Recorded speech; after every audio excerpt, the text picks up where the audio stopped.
웅하. ETF는 이제 알겠는데 어떤 종목을 사야 할까요? 정답은 S&P 500입니다. 왜 S&P 500인가?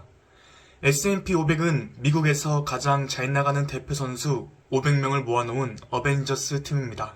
내가 일일이 공부하지 않아도 실적이 나쁜 기업은 퇴출당하고 엔비디아 같은 혁신 기업이 자동으로 수급되는 자동 정화 시스템을 갖추고 있죠. 투자의 신 워런 버핏은 유언장에 아내를 위해 재산의 90%를 S&P 500 인덱스 펀드에 투자하라 남겼습니다. 전문가를 이기는 가장 쉬운 방법은 시장 전체에 올라타는 것입니다. 왜 우리가 개별 종목을 공부하지 않고 S&P 500에 투자해야 하는가 궁금하시죠? 하나의 예를 들어볼게요. 2007년 워런 버핏은 월스트리트 네로라는 헤지펀드 매니저들에게 도발적인 내기를 합니다. 앞으로 10년 동안 당신들이 고르고 고른 최고의 펀드 5개가 S&P 500 지수 하나를 이길 수 있을까? 워런 버핏. 아무것도 안하고 S&P 500 지수만 따라가는 인덱스 펀드. 헤지펀드 전문가들은 똑똑한 펀드 매니저들이 매일 차트를 보고 종목을 사고 팔며 수익을 극대화하는 액티브 펀드 5개. 헤지펀드 전문가들은 자존심이 상했겠죠. 10년 뒤 과연 결과는 어땠을까요? 정말 충격적이었습니다. 헤지펀드 연평균 수익률 고작 2.2%, 심지어 마이너스를 기록한 펀드도 있었습니다. S&P 500 연평균 수익률 무려 8.5%. 결과는 워런 버핏의 압승이었습니다. 10년 뒤 S&P 500의 수익률은 전문가들이 공들여 고른 펀드들보다 약 4배가 높았습니다. 전문가들이 밤잠 안 자고 종목을 분석하고 사고 팔아도 결국 미국 1등 기업 500개가 알아서 일하게 둔 시장 전체를 이기지 못한 사건입니다. 시장을 이기려 애쓰지 말고 그냥 시장이라는 거인의 어깨를 올라타는 명언이 여기서 나온 거죠. 한번 냉정하게 생각해 볼게요. 월스트리트에서 연봉을 수십억 받으며 일하는 천재들, 하버드나 와튼스쿨 같은 세계 최고의 명문을 나온 그 전문가들이 하루 20시간씩 모니터를 쳐다보면서 종목을 골라도 결국 S&P 500 하나를 못 이겼습니다. 이름만 들어도 아는 그 똑똑한 사람들이 온갖 고급 정보와 슈퍼컴퓨터를 동원해도 안 되는데, 본업이 있고 퇴근 후 육아와 가사에 치이는 우리 같은 평범한 사람들이 개별 종목을 공부해서 그들을 이기겠다?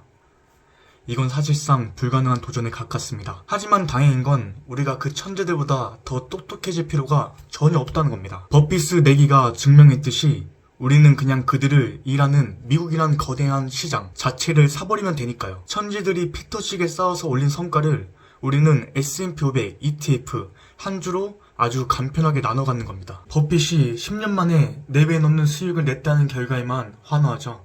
하지만 진짜 소름 돋는 건 그 과정입니다.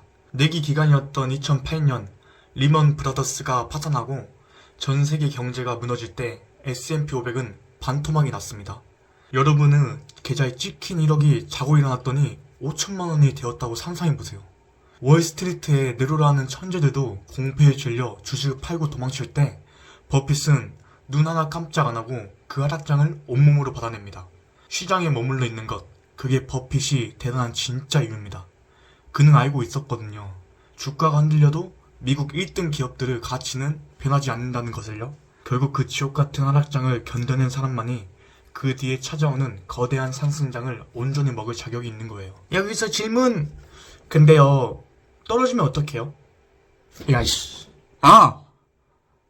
그럼 지금까지 내가 설명한 게 뭐가 돼? 만약에 버핏이 여기서 S&P 반토막이 났을 때 도망쳤다면 어떻게 됐을까요? 그냥 미국에서 맥도날드 맛있게 먹는 할아버지로 기억됐을 겁니다. 우리는 워런 버핏이 태어날 때부터 부자였거나 젊을 때 이미 끝판왕이었을 거라고 생각하죠. 하지만 천만의 말씀입니다.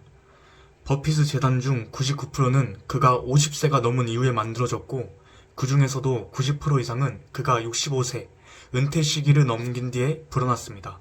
그게 바로 복리의 실체입니다.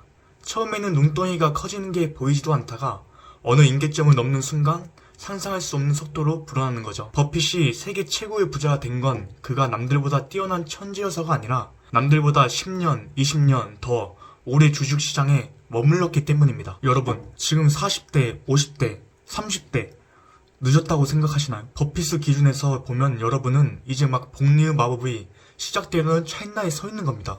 지금 당장 S&P 500이라는 튼튼한 배에 올라타서 내리기만 하지 마세요. 시간이 흐를수록 돈이 알아서 돈을 벌어오는 경험을 하시게 될 겁니다. 여기서 질문, 미국이 망하면 어떡해요? 야씨, 미국이 망하면 대한민국이 있겠냐? 투자를 권하면 꼭 이런 질문을 하시는 분들이 계십니다. 미국이 망하면 어떡해요? S&P 500도 결국 종이조각 되는 거 아닙니까? 네, 맞습니다. 미국이 망하면 S&P 500도 망하겠죠? 그런데 한번 냉정하게 생각해 봅시다. 전 세계 패권 국가이자 기초통화인 달러를 찍어내는 미국이 망했습니다. 애플, 마이크로소프트, 구글이 문이 닫았어요. 그럼 우리나라 삼성전자는 무사할까요? 여러분이 은행에 넣어둔 원화 예금이 안전할까요? 미국이 망해서 S&P 500이 휴지 조각이 될 정도의 세상이면 이미 전 세계 경제 시스템은 석기 시대로 돌아갔을 확률이 높습니다. 그때는 금도, 부동산도, 예금도 아무 소용이 없을 거예요. 즉, 미국이 망할까봐 투자를 안 한다는 건 비행기 사고가 무서워서 평생 집 밖으로 안 나가는 것과 같습니다. 오히려 우리는 확률에 걸어야 합니다. 지난 100년 동안 인류는 수많은 전쟁과 전염병을 겪었지만 미국의 1등 기업들은 그때마다 혁신을 거듭하며 다시 살아남았습니다. 미국이라는 시스템이 망하지 않을 거라는 믿음, 그것이 자본주의에서 부를 쌓는 가장 기초적인 전제 조건입니다. ETF 주식을 국내에서 살 수 있고 해외에서도 살 수 있는데 저는 서로의 각자의 이점이 있다 생각해요. 한국 ETF에 투자한다는 거는 나의 절세 효과, 13월의 월급날 이런 혜택을 누릴 수 있고, 또 다른 해외 ETF를 투자한다는 건 달러로 내 안전 자산을 더 높일 수 있다는 거죠. 그 두 개 중에서 선택을 해야 되는데 제가 생각했을 때는 연 900만 원 채워서 세제 혜택을 받고 그 나머지 돈을 ISA나 해외 투자를 해서 달러와 세제 혜택을 더 받는 것이 낫다고 생각합니다. 일단 이 영상에서 설명하고 싶었던 거는 ETF를 왜 투자해야 되는가, S&P 500을 왜 투자해야 되는가, 이걸 보셨다면 조금은 느끼셨을 거라고 생각합니다. 그 다음 영상은 이제 계란은 한 바구니에 담지 말라, 서로 다른 종목들을 넣어서 떨어질 때 서로 보완해 줄 수 있는, 달러의 가치가 낮아지면 금의 가치가 올라가는 이런 현상들 있죠. 서로 보완될 수 있게 해주는 것들을 한 바구니에 담아서 투자하는 법, 그걸 설명하겠습니다. 파!